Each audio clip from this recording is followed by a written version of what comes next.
Bonsoir mesdames et bonsoir messieurs sur ce plateau pour la énième fois je reçois le professeur Obenga que vous connaissez très bien, égyptologue, historien, linguiste. C'est un savant africain qui a beaucoup travaillé avec Cheikh Anta Diop et il est venu à Kinshasa pour baptiser les livres qui a été écrit par les Congolais sur la barénisation, sur le complot de la barénisation et de l'implosion du Congo. Donc avec Prof, on va aujourd'hui parler de la Renaissance africaine. Vous savez très bien que l'Afrique est presque malade. Depuis qu'on a commencé avec nos indépendances, rien ne tourne. Et aujourd'hui, c'est pire qu'avant. Les élites africaines, de manière générale, n'ont pas encore produit quelque chose qui peut orienter l'Afrique vers les grands ensembles, vers le développement, parce que nous sommes dans un monde qui change à tout moment. Il faut que l'Afrique parvienne à s'imposer. Et pour cela, il faut la Renaissance. Bonsoir, professeur. Bonsoir. Professeur, pour ceux qui nous suivent, est-ce qu'on peut avoir au moins une idée de ce qu'on appelle la Renaissance africaine? Merci beaucoup pour cette émission. Je voudrais saluer tous les amis, tous les collègues de Kinshasa et leur dire toutes mes civilités. La Renaissance africaine, qu'est-ce qu'on entend par là? D'abord, le mot Renaissance. Renaissance veut dire renaître à la vie. C'est ça que ça veut dire. On renaît à la vie. Ce qui suppose qu'on était gravement malade, et convalescent, et on renaît à la vie. Donc il y a un grand malheur qui est arrivé, une grande maladie, des grandes difficultés, une grande souffrance. On en prend conscience et on fait tout pour revenir à la vie normale comme tous les autres êtres humains de la planète. Alors, si on ne prend pas conscience de ce qui est arrivé, qu'on a souffert, qu'on ne veut plus, qu'on est malade, si on ne prend pas conscience de ça, il n'y a pas de renaissance. La renaissance implique donc un dépassement d'une situation de souffrance, de misère, de douleur, de précarité. Mais il faut en prendre conscience. C'est en prenant conscience qu'on se mobilise, et c'est cette mobilisation qu'on appelle la renaissance, pour revenir à la vie. Bon, donc le problème est le suivant. Est-ce que les Africains ont souffert? Si c'est oui, ils n'ont pas souffert dans l'histoire récente des temps modernes, donc vraiment on ne voit pas en quoi il y aurait besoin de renaissance. Mais si on dit que dans l'histoire réelle, concrète des peuples, c'est le peuple qui a le plus souffert pendant 10 siècles par des agressions de toutes sortes, mais il y a intérêt. Donc un peuple qui a été traumatisé, qui a été aliéné, qui a été malade, qui a été colonisé, esclavagisé, qui a été traité comme des animaux. Donc il doit donc tout faire pour se mobiliser et éviter que le malheur arrive encore. C'est ça qu'on appelle la Renaissance en bref, quoi. C'est ça l'idée de Renaissance. Et tous les grands intellectuels africains, que ce soit dans les diasporas américaines, que ce soit sur le continent, ont voulu justement qu'on dépasse. Qui est ce dépassement? Par exemple, aux Amériques, c'est la Renaissance de Harlem. C'est des intellectuels, ils se sont mobilisés et ça a donné des génies comme Louis Armstrong. C'est un gars de Harlem de New York. Et ça a donné des gens comme Duke Ellington. C'est les gars qui étaient à Harlem. Tu vois, et tant d'autres écrivains comme le grand poète noir américain Hugh Langston. Tu vois, ça a mobilisé les énergies, ça a fait la musique, la littérature, ça a donné des grands auteurs, les Richard Wright, etc. Ça a donné de très grands auteurs. Et les autres les ont poursuivis, les James Baldwin, etc., jusqu'à Toni Morrison. Tu vois, ils ont suivi l'esclavage. Ils ont conscientisé ce grand malheur, plus jamais, jusqu'au Civil Rights Movement, c'est-à-dire les mouvements pour les droits humains de Malcolm X, les Black Power de Luther, le pasteur Luther King, les Civil Rights Movement, etc. Donc, jusqu'à l'élection du président Obama, voyez-vous, il y a une renaissance quand même des peuples qui ont souffert. Ça, c'est l'exemple du peuple américain. Mais partout, il y a eu ces mouvements de renaissance aussi. Mais il faut prendre conscience d'abord du malheur. Si on n'a pas une conscience aiguë qu'on a souffert, on ne peut pas faire la renaissance. La renaissance, c'est ce dépassement du malheur. Aller vers une nouvelle ère, des temps nouveaux. L'exemple frappant, c'est la Renaissance occidentale. Ils ont vécu pendant longtemps au Moyen-Âge dans un contexte de là où la foi dominait, donc le dogme, donc l'autorité, que ce soit l'autorité politique ou l'autorité ecclésiale, c'est ça qui dominait. Donc même le corps humain, on n'osait pas trop le disséquer parce que c'était le corps, etc., etc. On n'osait pas trop. On doutait même que le sang humain puisse circuler dans le corps humain. Donc le dogme disait non, on ne peut pas faire ces choses-là. L'autorité, il faut obéir à l'autorité. Bon, maintenant, la Renaissance, on dit que le retour à la raison grecque, hein, et donc les Italiens ont commencé, ça s'est répandu en Occident, 14e, 15e, 16e siècle, et la raison a pris place. Et il y a eu des discours nouveaux qui se sont prononcés. Les discours de la méthode, par exemple. La raison, il faut la guider pour faire des investigations dans la nature, pour trouver la vérité scientifique. Donc les discours de la méthode en 1637. Donc au bon milieu du XVIIe siècle, Descartes a écrit le discours de la méthode qui oriente jusqu'ici l'Europe et l'humanité, le discours de la méthode. Tu vois, donc un nouveau discours est apparu. Ce n'était pas le discours de la foi ou du dogme ou de l'autorité. Et même l'autorité a été critiquée. Par exemple, le roi n'a plus tous les pouvoirs. Tu vois, c'est le peuple qui est souverain. On sépare les pouvoirs. Le pouvoir législatif est à part, le pouvoir exécutif est aussi à part et le pouvoir judiciaire est aussi à part. Mais ça, c'est des conquêtes de la Renaissance, les conquêtes de la critique, les conquêtes des débats. Parce qu'avant, il n'y a pas le débat et le dogme. Maintenant, il y a le débat, il y a le challenge.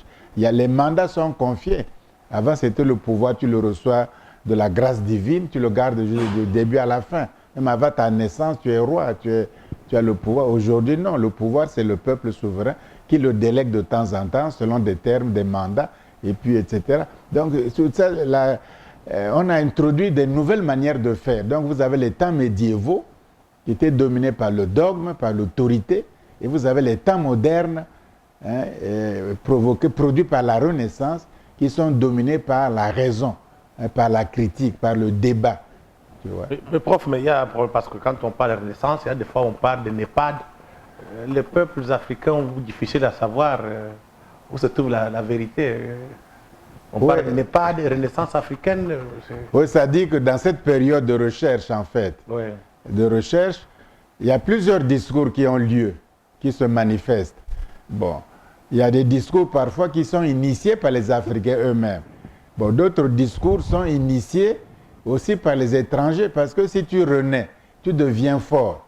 Bon, dans le combat, tu peux être encore fort dans le ring, voyez-vous. Donc, on dit que non, il faut éviter la Renaissance africaine, qu'ils ne reviennent pas à la vie, qu'ils restent ce qu'ils sont, comme ils seront l'exploiter. Donc, on a fait des discours comme le NEPAD, comme tant d'autres discours initiés ailleurs. Et ça crée des illusions extraordinaires. Les discours des partenariats, des discours de dialogue nord-sud. Il n'y a pas que ça. Comment faire le dialogue nord-sud? Le nord qui vous domine et vous allez faire un dialogue de paix avec le nord-sud. C'est un non-sens et ça n'a jamais eu lieu d'ailleurs. Voyez-vous, il y a des discours comme ça pour bloquer la Renaissance. L'un d'eux, c'est le NEPAD qui ne veut rien dire du tout, qui est un frein pour l'Afrique à bien voir, qui est un frein. Il y a beaucoup de freins comme ça, tout en parlant parfois au nom de la Renaissance africaine, mais qui veulent qu'on soit toujours malade, toujours convalescent, toujours chétif, toujours malheureux, précaire. Comme ça, on domine parce que le monde est un rapport de force. Le monde, aujourd'hui, tel que l'humanité m'a, c'est un rapport de force. Si tu es pot de terre, comme une céramique en terre, tu es une céramique en fer, quand vous vous rencontrez, le pot de fer détruit le pot de terre. C'est comme ça. Aujourd'hui, c'est ça. Il y a, même le président Mao Tse-tung le disait, les États n'ont pas d'amitié, n'ont que des intérêts. C'est ça. Or, les Africains croient que les autres peuples vont défendre les intérêts africains. Voilà la naïveté africaine. Que les autres sont généreux, vont être leurs partenaires. Que les autres sont généreux, même s'ils ont des difficultés, ils n'arrivent pas à faire leur budget, mais ils vont faire les ACP, c'est-à-dire contrôler l'Afrique, le Pacifique et les Caraïbes. Voilà. Mais déjà, eux, ils n'arrivent pas à faire leur budget. Déjà, ils sont déficitaires. Déjà, ils sont dans le chômage absolu. Comment veut-il que ces pays-là peut vous aider. Quel est ce discours-là? C'est la naïveté. Oui. Donc, il y a beaucoup de choses comme ça, comme les ACP, comme le NEPAD, comme le dialogue Nord-Sud, comme tous ces partenariats-là, etc. C'est pour freiner. C'est des discours qui sont contre l'Afrique. Mais l'Afrique, pour le moment, est naïve, etc. Mais Kwame Nkrumah n'aurait pas cru à ça. Jomo Kenyatta n'aurait pas cru à ça. Nyerere n'aurait pas cru à ça. Mandela ne croit pas à ça. Parce que Lumumba n'aurait jamais cru à ça. Parce que ce sont des discours qui nous détournent de notre prise de conscience, qui nous détournent de notre propre vie. Tu vois? Jamais Kwame Nkrumah n'aurait essayé, même pas Ahmed Sékou Touré Baba, ou les Modibo Keïta, ou les Cheikh Anta Diop. Jamais on n'aurait accepté de faire ce genre de discours. Notre discours est l'unité africaine, on n'en parle pas. Notre discours est la solidarité africaine, on n'en parle pas. Je n'ai jamais vu une institution comme la Banque mondiale parler de l'unité africaine, de la solidarité africaine, du développement unitaire des peuples africains. Jamais ce discours. Ça intéresse pas. Mais prof, je pense que le problème. Vous venez de parler de l'Europe qui a fait la Renaissance, et quand même de penser. Et on a vu que durant cette période de Renaissance, les gens ont produit des idées, de nouvelles pensées, et qu'on a imposé à l'école. Et aussi, ils ont écrit beaucoup d'ouvrages. Ouais. Mais quand on voit l'Afrique actuelle, il y a le problème de l'enseignement est par terre, on se pose la question, cette Renaissance va passer par où? La plupart des livres qu'on écrit, c'est pour reproduire les discours occidentaux. Ce n'est pas un discours qui est produit à partir de la réalité africaine. Est-ce qu'on ne peut pas dire, parce que beaucoup de gens pensent que la Renaissance, c'est une illusion pour les Africains? Oui, c'est vrai, parce que c'est un combat en réalité. C'est-à-dire que, nous on fait la boxe, nous deux. Bon, sur le ring, mais si tu es faible, moi j'ai intérêt à ce que tu sois faible, que je sois toujours gagnant, tu vois. Et je te drogue pour que tu sois faible, ou je me drogue moi-même, oui. Pour que je sois toujours gagnant, je triche. Comme tous ceux qui ont triché dans le cyclisme là. Oui. Voilà. C'est la même chose. C'est-à-dire que si l'Afrique prend conscience, si l'Afrique se construit réellement de façon autonome, puissante, devient une puissance, mais l'équilibre du monde occidental est complètement changé.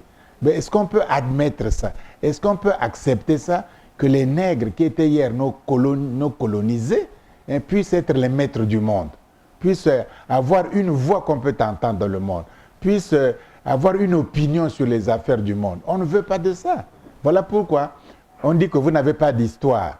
Et nous y croyons, donc on n'arrive pas à faire écrire des manuels d'histoire corrects pour qu'on enseigne ça à l'école maternelle, à l'école primaire, au secondaire, à l'université. Il n'y a pas de manuel, on n'a pas écrit les manuels. La littérature, c'est la même chose. Il faut attaquer les chefs d'État, il faut attaquer l'Afrique, il faut attaquer les indépendances. Là, on vous donne des prix d'outre-mer, prix de RFI, des prix comme ça. On fabrique des prix comme ça, les voyageurs, des trucs comme ça. Là. Mais c'est des petites littératures. Ce n'est pas vrai la littérature qui prend son enracinement dans l'Égypte antique. Non, on fait des petites littératures, attaquer la corruption des chefs d'État africains, attaquer la mauvaise gouvernance, attaquer des choses de ce genre-là que les chefs d'État ne valent rien. Et on prime ces genres de littérature. Voilà ce qu'on fait. Tu vois, on détruit par vous-même. On cherche des trucs à l'intérieur pour déstabiliser aussi l'Afrique. Donc, on produit, même la géographie n'est pas enseignée.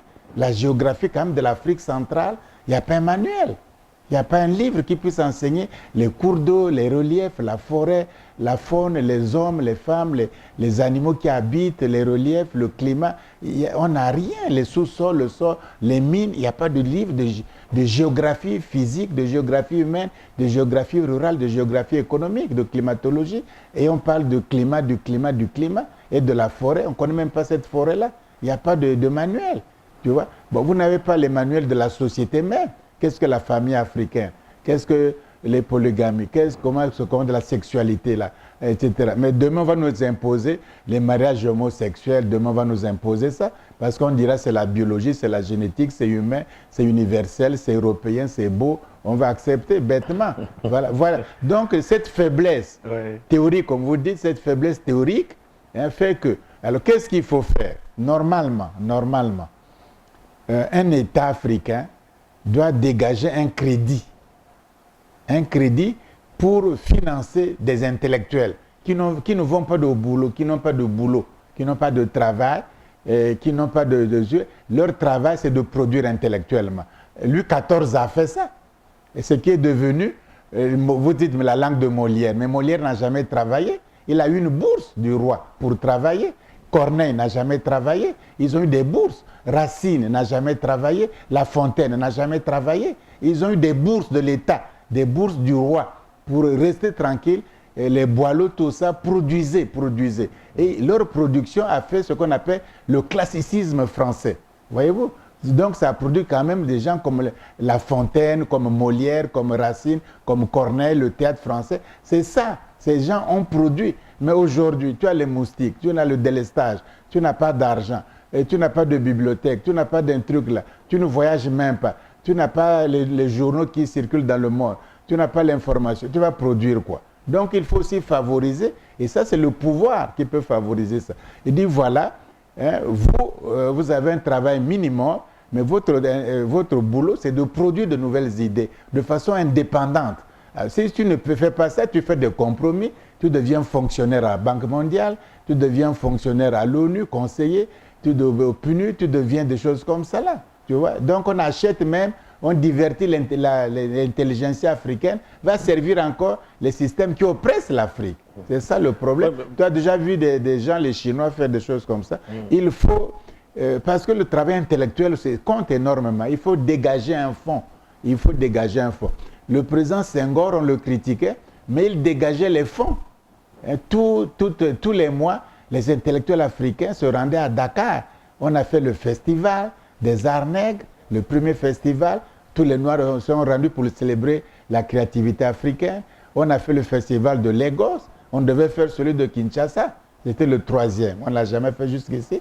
Il faut organiser à Kinshasa, en RDC, le 3e festival mondial des arts nègres et inviter un homme d'honneur comme le président Obama, l'inviter dans 2-3 ans, qu'il vienne, etc. C'est quand même l'Afrique doit l'honorer aussi. On n'a pas les réflexes. On n'a pas les réflexes. On ne saisit pas. Comment expliquer ça? Parce que vous venez de parler de la naissance, au moins pour les Noirs américains. Ils ont produit des grands musiciens, ils ont produit des grands cinéastes, ils ont produit des écrivains. Ils ont produit beaucoup de gens sur le plan culturel. Mais quand on vient en Afrique, ça pose problème. Est-ce qu'on peut expliquer pourquoi les Noirs américains se sont adaptés, se sont battus, ils sont arrivés là où ils sont aujourd'hui, au bon président? Pourquoi les Africains sont dans l'état actuel? Comme il y a une explication. Il faut organiser. Ils étaient organisés à Harlem. Il faut organiser. Or, en Afrique, a dit par exemple, il y a beaucoup de musiciens, par exemple à Kinshasa, de grands musiciens, mais dit moi je suis votre leadership, je suis le leader. Chacun fait sa musique, mais il y a celui-là, c'est le leader. Il n'y en a pas. Il n'y a pas d'école en réalité. Tu vois? Chacun a son groupe, a son quartier, il fait. Les Européens ou les Noirs américains, tu fais ce que tu as fait dans ton quartier, mais on se retrouve parce que ça sert des intérêts supérieurs. Mais l'Afrique ne se retrouve pas, que ce soit en philosophie, hein, chacun a son association nationale, on ne se retrouve pas. L'histoire, c'est la même chose, la musique, c'est la même chose. Hein. On peut même créer une équipe de football panafricaine. On n'arrive pas à créer ça. Même pour nous-mêmes, on écrit une équipe panafricaine. On n'arrive même pas à faire. Il faut que la CAF ou toutes ces choses-là, hein, ils fassent des équipes nationales, etc. Bon, c'est bien, c'est d'accord, c'est la jeunesse africaine, mais pourquoi nous, on ne prendrait pas l'initiative de faire? On n'a pas l'initiative, on évite le leadership, et puis quand il ne s'est pas organisé, vous avez beau faire, vous n'arriverez pas. Les hommes vivent d'organisation. L'organisation, c'est le problème numéro 1. Il faut s'organiser, il faut se restructurer, reconnaître que ça, c'est le leader pour le moment, et travailler sur lui, et avoir les débats qu'il faut, avoir la critique qu'il faut. Critiquer n'est pas dénigrer quelqu'un. Critiquer, c'est donner un point de vue justifié, argumenté. On n'a pas toujours raison. On peut avoir tort, mais on argumente son point de vue. Ce n'est pas le dénigrement, ce n'est pas l'injure, etc. On cherche la vérité. Bon, les Noirs ne sont pas encore habitués à ça. Tu vois, tout le monde veut être chef au même moment. Tout le monde veut être leader au même moment. Tout le monde veut être number one au même moment. Ça ne marche pas. Les autres quand Jean-Paul Sartre est là, à Paris, mais on reconnaît que c'est le premier intellectuel de France. Mais pourtant, il y a d'autres grands intellectuels qui vivent là. Les Albert Camus sont là. Les André Gide encore de l'influence. Mais on parle de Jean-Paul Sartre comme l'intellectuel parisien, français, numéro 1. Tu vois? Même les Foucault reconnaissent que le maître, c'est Jean-Paul Sartre. Tu vois? Mais en Afrique, on ne peut pas faire comme ça. On n'a pas reconnu Cheikh Anta Diop, encore moins ceux qui viennent. On ne reconnaît pas que ça, c'est le meilleur joueur. Hein? Mputu est le meilleur joueur de Mazembe, c'est lui. Les autres le contestent. On ne peut pas reconnaître qu'un tel est le meilleur musicien. Il a joué Calais, tout ça. On conteste Calais, on conteste Franco, on conteste Taboulele, on conteste tout le monde. Mais enfin, il y a le leadership. Ce n'est pas un bon Dieu, mais on se soumet. C'est comme ça que les hommes sont. Même les animaux, ils sont organisés. Mais prof, mais qu'est-ce qui... Nous, on n'est pas organisés. Mais il faut quand même... Pourquoi on ne parvient pas à s'organiser? Il faut quand même qu'il y ait une explication. On peut comprendre aujourd'hui, l'Afrique compte beaucoup d'intellectuels, hein, de lettrés, les gens instruits. Ouais. L'Afrique, aujourd'hui, il y a de nouvelles technologies qui apparaissent sur le plan international, l'information circule. Pourquoi les Africains, dans le cadre de la Renaissance, ne parviennent pas à se mettre ensemble pour produire un discours propre à l'Afrique? Bon, c'est ça qu'il faut chercher. Il faut faire l'anthropologie ou étudier la psychologie profonde des Noirs. Avant, il y avait dans nos villages, il y avait l'autorité. Les Mouenais, les Kani, les Mfumu, les chefs, il y avait les Mbongi, les Kanza, tout ça, les gens se retrouvaient, discutaient, etc. À la chasse, il y avait le leader de la chasse. Hein, on ne va pas à la chasse du buffle comme ça. Bon, il y avait la pêche, il y avait des leaders. Dans la danse même, le Québec ou d'autres danses, hein, il y avait quand même des leaders de danseurs. Bon, aujourd'hui, nous avons été détruits psychologiquement. Par exemple, quand même, c'est ça qu'on oublie. Ce n'est pas une chanson, mais revenir à ça. Quand tu détruis l'être humain, il ne croit plus en lui-même. Bon, si moi, je ne crois pas en moi-même, déjà, je suis colonisé, mon imaginaire ne me glorifie pas moi-même, comment mon imaginaire va te trouver comme leadership? Mais le leader, ça sera un blanc qui a 23 ans, il a envoyé en mission ici, tout le monde va l'adorer, il aura le tapis rouge. Hein? Un type qui a été voleur chez lui en Europe, en prison, il vient chez vous, il est le conseiller numéro 1. Voilà l'Afrique. Donc ça, c'est l'aliénation mentale. Oui, mais c'est ça le problème. C'est ça le problème. On a été détruit complètement. Moi-même qui parle, je n'ai pas confiance en moi-même. Comment veux-tu que j'ai confiance en toi? J'ai confiance au colonisateur. C'est ça le portrait du colonisé. J'ai confiance en lui. Il a 23 ans. Il est même plus jeune, 10 fois plus jeune que moi. Il me dit, bon, j'obéis. Tu me dis la même chose. Tu dis, bon, faisons ça. Je compte et je dis que c'est faux. C'est ça. C'est cette aliénation. C'est cette aliénation. La confiance en soi. La confiance en moi-même, etc. Hein, tu vois, par exemple, les droits des femmes, par exemple. Mais les premiers à faire les droits des femmes, c'est les Africains. En RCA, une femme a été Premier ministre avant la France. Mais on croit que nous sommes les derniers à avoir fait l'égalité de la femme maintenant. Puisque quand on décrète au plan international, on dit la communauté internationale. Les gens qui parlent de la communauté internationale n'y croient pas. Ceux qui disent que nous sommes la communauté internationale, eux-mêmes n'y croient pas. Hein? Ils défendent leurs intérêts. Mais nous ne sommes pas dans la... Quand on dit ce problème-là qui se passe, par exemple, au Proche-Orient, la communauté internationale, on pense au Malawi, on pense au Mozambique, on pense à rien du tout. Hein? On pense à l'Angleterre, à la France, à l'Allemagne, et aux États-Unis. Voilà la communauté internationale. Et nous croyons à un truc comme ça. Communauté internationale. Les Chinois ne croient pas à la communauté internationale. Ça n'existe pas. Ce sont les intérêts. Hein? Est-ce qu'on demande la vie du Malawi, la vie du Botswana, hein, la vie de la Guinée équatoriale lorsqu'il s'agit par exemple des problèmes qui concernent soi-disant la communauté internationale? Pas du tout. Nous sommes en marge. Ouais, c'est des problèmes très complexes. Il faut donc que les Africains aient confiance en eux-mêmes. Pour avoir cette confiance en eux-mêmes, c'est souvent l'histoire, la conscience historique africaine qu'il faut reconstruire. Il faut se croire qu'on n'est pas zéro, on vaut quelque chose, on a des difficultés, on fera petit à petit, mais on a confiance en soi-même, on construit sa maison. Hein, que personne d'autre, quel qu'il soit, personne d'autre, absolument personne d'autre, qui vit en dehors de l'Afrique, et personne d'autre ne doit se mêler de nos problèmes de façon fondamentale. Mais prof, en vous attendant de parler, c'est comme si vous dites, si on veut que la Renaissance ait lieu, il faut déconstruire le monde dans lequel nous vivons, donc l'imaginaire, et reconstruire un nouvel imaginaire. C'est ça, oui. Et ça demande normalement des penseurs. C'est exact, c'est exact. Ouais. Il faut nos penseurs. Revenons à nos penseurs.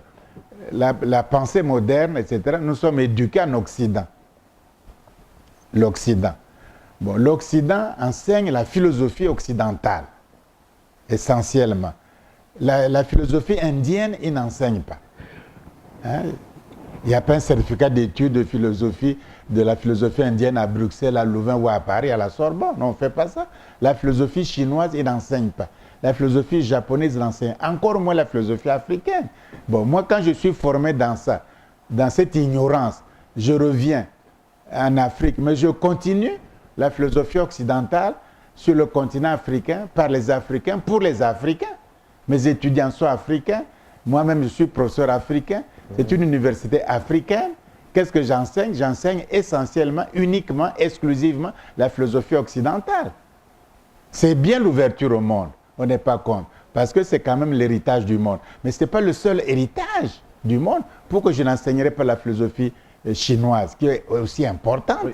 Pourquoi je n'enseignerai pas sur la philosophie de l'Inde, ou du Japon, ou d'autres précolombiennes? Parce que les maîtres n'ont pas fait ça. Donc je m'en tiens aux frontières, aux limites fixées par les maîtres. C'est ça notre problème.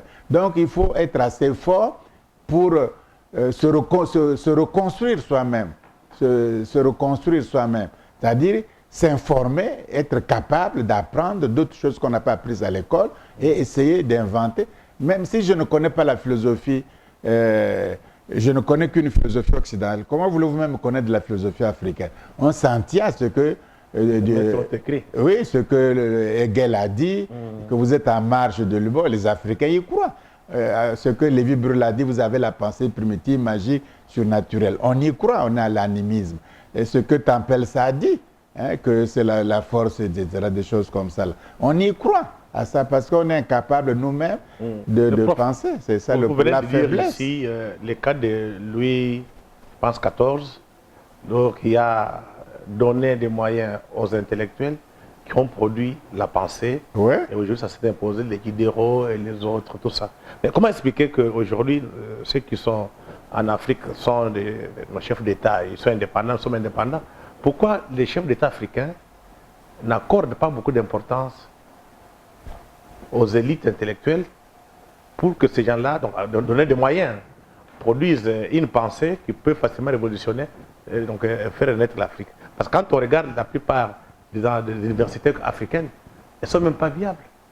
On va bâtir comment dirais-je, une nouvelle Afrique ou bien une Afrique qui va renaître quand on est en face des dirigeants qui ne veulent pas que l'Afrique en tout cas, oui, en tout cas, le classisme, ce qu'on appelle la période classique française, dans la littérature, hein, qui a donné des grands auteurs, de très grands auteurs qui honorent la France et l'humanité, hein, comme les Molières, comme les Corneille, les Racine, La Fontaine, la Bruyère, etc. Hein, tous ces gens-là n'ont pas travaillé. Ce n'étaient pas des fonctionnaires ou des cadres ou les professeurs d'université, ils n'ont pas travaillé. Le roi a dit que restez là, on vous donne des bourses, hein, pour manger, pour vivre, pour vos besoins. Et votre boulot, c'est de travailler intellectuellement. Voilà. Mais c'est ça la décision. Hein. Donc, il faut que les États africains, par exemple, dégagent des bourses, hein, et choisissent, je ne sais pas comment, par concours, comment, et donnent l'argent. Vous verrez que dans 5-10 ans, l'Afrique va muter. L'Afrique va muter parce qu'aujourd'hui, la vie est difficile, on n'arrive pas à vivre, il n'y a pas l'accès à la communication, on n'arrive pas. Mais cette décision-là, l'Union africaine peut le faire. On dit l'Union africaine peut me créer un prix Wole Soyinka, un prix Senghor, un prix Mandela. Et on donne 500 millions de dollars à un prix, un grand prix comme ça, là. Hein, et puis on est exigeant. Mais le prix Nobel, c'est ça. Hein? Il y a beaucoup de cardiologues africains, il y a beaucoup de chirurgiens africains, il y a beaucoup d'ingénieurs africains, il y a beaucoup de pharmaciens africains, des intellectuels africains de haut niveau, il y en a. Mais on ne leur donne aucun prix. Donc, aucun prix. Ils ne sont pas valorisés par les Africains. Il y a des grands musiciens. Mais prof, avant de parler, c'est comme si vous dites il faut commencer par la politique. Si la politique, les hommes politiques sont plus consensueux, il y a possibilité que la naissance ait lieu. Donc si la politique ne fonctionne pas, ou bien si les hommes politiques n'ont pas de vision sur l'Afrique, donc il ne faut pas espérer avoir une naissance. Mais c'est un bon commentaire, c'est tout à fait exact. Oui. Ce que Nkrumah disait en d'autres termes. Nkrumah nous disait à l'Afrique, ayez d'abord le royaume politique. Ayez d'abord le royaume politique. C'est-à-dire que le pouvoir, le reste suivra. L'économie va suivre, le reste va suivre. Mais si le pouvoir africain n'est pas pour l'Afrique, il n'y aura jamais d'Afrique, jamais de renaissance. Si le pouvoir africain est pour l'Afrique, ça va démarrer. C'est ça le problème. Or, on fait tout pour tuer. Donc si voilà quelqu'un qui est là, on sent qu'il va faire pour l'Afrique, on fait un complot, on le tue. C'est comme ça qu'on a tué Cabral, c'est comme ça qu'on a tué Sankara, c'est comme ça qu'on a tué Lumumba, c'est comme ça qu'on a tué Mandela aussi, en le mettant plus de 20 ans en prison. C'est comme ça qu'on a tué les Kimbangu, en le mettant en prison, le tuant. Et c'est comme ça qu'on a tué Boganda, parce qu'il voulait l'Afrique centrale, dont on parle aujourd'hui, etc. Pour qu'il appelait son peu l'Afrique, la centrafricaine. C'était ça déjà, la République centrafricaine. Donc on tue Jomo Kenyatta, on l'a mis en prison. On a mis en prison, on a tué Kaunda, il était en prison. Voilà, c'est pas pour rien. Voilà le pouvoir qui peut émanciper l'Afrique. Et ce pouvoir a été systématiquement tué ou mis en prison. Kwame Nkrumah était en prison, Kenneth Kaunda était en prison, Jomo Kenyatta était en prison, et tant d'autres. Donc on peut dire que parce qu'ils savent que si on donne les vrais Africains dans les rênes du pouvoir, et pour l'Afrique aux Africains, l'Afrique va démarrer. Donc prof, on peut dire que aujourd'hui, si l'Afrique est malade, c'est à cause de l'extérieur, en particulier à cause de l'Occident. Et si demain l'Occident a décliné, donc l'Afrique peut émerger. Donc tant que l'Occident est là où il est, donc il ne faut pas espérer. Non, ça dit que chacun défend ses intérêts. Ouais. L'Occident défend les intérêts occidentaux. On a beau faire. Et c'est normal. Les Chinois, même quand ils viennent chez nous, ils défendent les intérêts chinois. C'est normal. Mais les Africains, apparemment, ils ne défendent pas les intérêts africains. C'est ça le problème. On ne va pas tuer l'Occident. Mais on négocie, on travaille, on est autonome, on fait des compromis, etc., etc. Mais regarde, il y a les problèmes du Tibet avec la Chine. Oh, le Tibet, les droits de l'homme, les droits de ceci, etc. Les Chinois font leur jeu, l'Olympique, là. Ben, les gens disent on veut pas, les États-Unis, Bush dit on va pas aller là-bas, la France ne va pas aller là-bas, ils ne respectent pas les droits de l'homme. Bon, les Chinois disent ceux qui ne viennent pas à nos jeux, nous coupons les relations commerciales avec eux, on ne fait plus le commerce avec eux, c'est terminé. Chacun défend ses intérêts. Nous on défend nos intérêts, vous défendez. Mais ils sont tous partis. Tous les chefs d'État sont partis, ils sont tous partis. C'est ça la force. Mais chez nous, on peut prendre une décision. Comme ça, dit que voilà pour l'Afrique, on fait ça pour l'Afrique. On fait ça pour l'Afrique, on peut le faire pour l'Afrique. Je meurs pour l'Afrique. C'est ça. Et c'est dangereux parce que si tu le fais, tu menaces les intérêts des autres, ils sont plus forts, ils vont te liquider. Bon, d'où nous, on est habitués à faire des compromis, etc. Mais ils le savent parfaitement. Il ne faut pas croire que les Occidentaux, c'est des gens extrêmement intelligents, extrêmement fins. Ils ont le renseignement secret, ils ont le renseignement, ils ont la science, ils ont la technologie, ils contrôlent l'espace, ils savent pertinemment ce qu'ils font, qu'ils veulent bloquer le continent africain, ils veulent bloquer les Africains, ils ne veulent pas que l'Afrique se développe parce que ça peut avoir des répercussions néfastes pour leur économie. Ils le savent bien, ce n'est pas des trucs. Alors comment il faut faire? Tantôt ils naviguent, ils vous font des salamalek, ils vous annulent les dettes, ils vous accordent des petits crédits, ils vont faire ils mangent la faim, on met l'huile sur la bouche, des choses comme ça, et ça traîne, bon, le temps qu'il soit plus fort. On prend tout l'uranium est pris, on fait le nucléaire européen avec cet uranium qu'on prend chez vous, en Afrique, parce qu'ils n'ont pas d'uranium, Mais une fois que l'uranium finit, vous allez faire votre nucléaire. Donc là, vous donnez raison à ceux qui pensent que les élites africaines ne sont pas à la hauteur des enjeux mondiaux. C'est comme ça que nous subissons. Oui, pour le moment, parce que, tu sais, moi, je préfère faire plaisir à un occidental que faire plaisir à un Africain. C'est ça notre comportement. Et un Africain écoute plus un occidental qu'un Africain. Voilà la situation ambiguë dans laquelle nous sommes. Tu vois? Moi, si tu me dis, je dis, oh, c'est Freddy, c'est mon ami, il ne connaît pas, etc. Mais si un petit Européen de 17 ans me dit, moi, je le prends pour un dieu. C'est ça, notre conscience était complètement pervertie. Bon, mais si je donne un conseil, on dit oui, c'est le professeur Obenga, c'est son habitude. Mais même un garçon de 28 ans vient, de 30 ans, donne les mêmes conseils, moins bien, on va le prendre pour un tapis rouge. Il aura le tapis rouge. Donc, la première chose à faire, c'est désaliéner. Il faut désaliéner, oui, il faut désaliéner. Il faut désaliéner toute l'Afrique. Pas que les leaders politiques, les intellectuels, les trucs. Le peuple n'a pas tellement de problèmes. Hein. C'est ceux qui ont un certain pouvoir intellectuel, pouvoir culturel, pouvoir scientifique, pouvoir politique, pouvoir économique, pouvoir industriel, pouvoir commercial, pouvoir communicationnel. Ceux qui ont ce pouvoir-là, ils sont tout le temps avec des scénarios. Si on fait un projet, s'il n'y a pas l'Occident dedans, on ne finance pas le projet. Alors on sait bien que ça ne marchera pas. C'est ça notre projet. C'est très compliqué. C'est une étape. Hein, c'est une étape. Les peuples sont toujours victorieux, toujours. Pour le moment, on est dans cette étape-là. Hein, qui aurait cru que nous aurions le pouvoir en Afrique du Sud? C'était l'apartheid. Il y a des restaurants pour les chiens et les blancs. Ces restaurants étaient interdits aux Noirs. Il y avait des piscines pour les chiens et les blancs.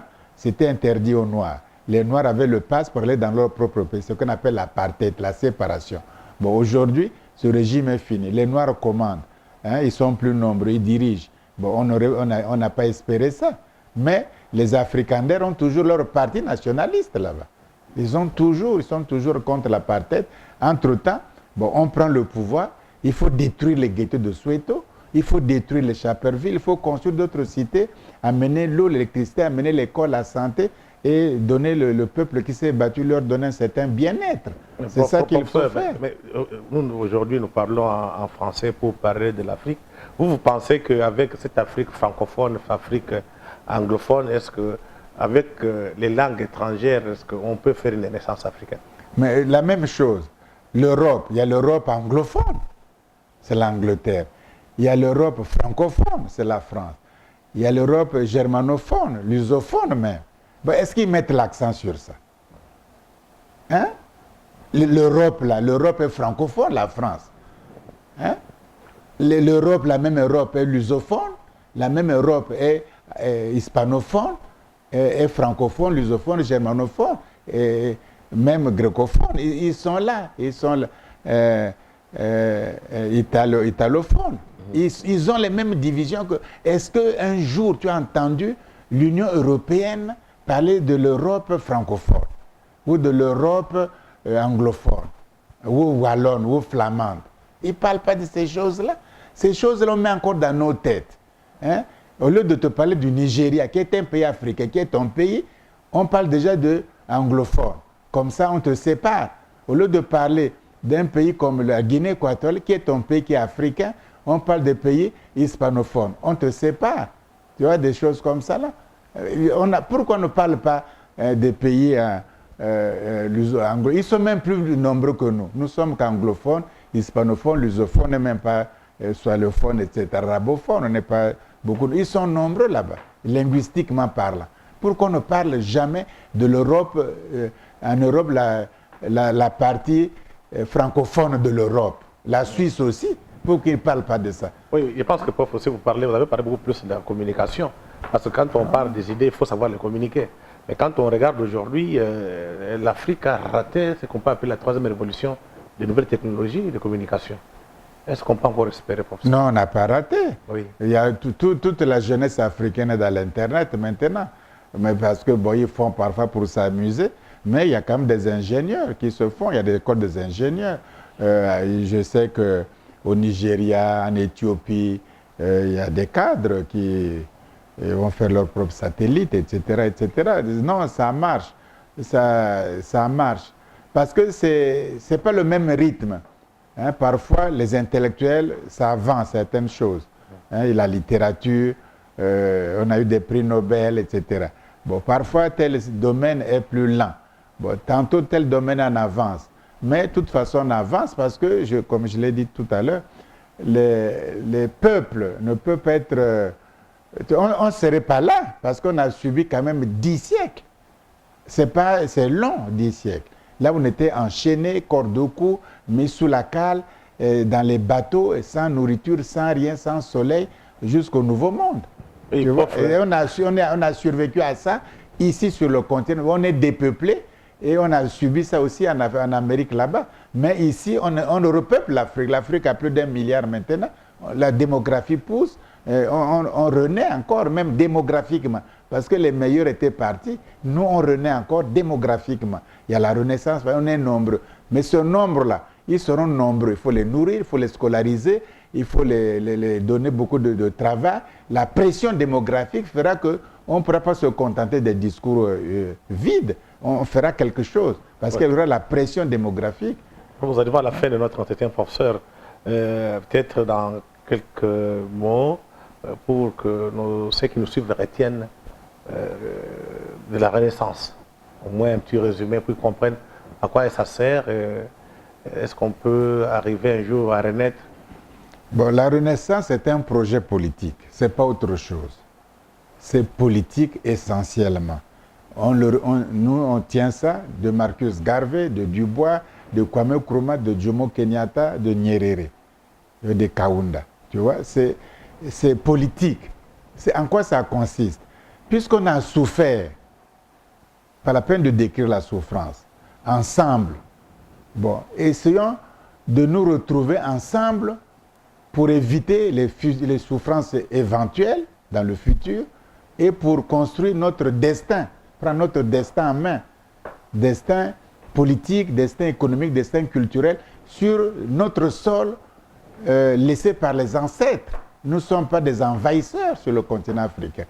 Chacun de nous a sa terre. Les Européens ont l'Europe, les Asiatiques ont l'Asie. Nous avons l'Afrique, léguée par les ancêtres, léguée par le bon Dieu, si vous voulez, avec toutes les richesses. Bon, notre destin humain, on ne sait pas d'où nous venons, où nous allons. Pour le moment, il faut quand même notre bien-être ici, là.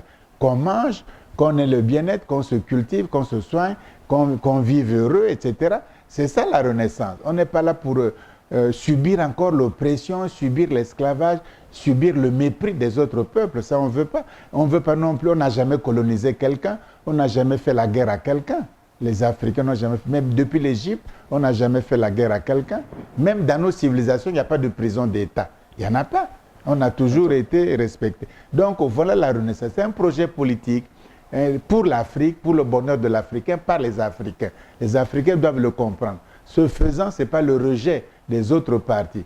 C'est plutôt prise de conscience pour soi, pour défendre ses intérêts dans la planète, sur cette terre. Donc, il n'y a pas meilleur projet que ça. En dehors de ça, qu'est-ce qu'on va faire d'autre? Donc, c'est le meilleur projet qui doit mobiliser toutes les intelligences africaines. Intelligence politique, intelligence économique, intelligence industrielle, intelligence artistique. Toutes les intelligences doivent être mobilisées pour réussir ça. Si nous réussissons, c'est notre apport à l'humanité, puisqu'on fera de toute façon la paix universelle. On aura un gouvernement cosmopolite du monde entier. Mais nous porterons notre part. Ok, professeur, merci beaucoup. Vous allez voir à la fin de notre entretien. J'espère que ceux qui nous suivent vont comprendre et tirer des leçons et beaucoup mettre ça en pratique parce qu'on fait des discours, mais la pratique est ailleurs. Vous êtes un penseur, vous n'êtes pas un homme d'action, vous avez pensé. Nous espérons que nos hommes politiques qui nous suivent vont quand même prendre certaines de vos idées et les mettre en pratique.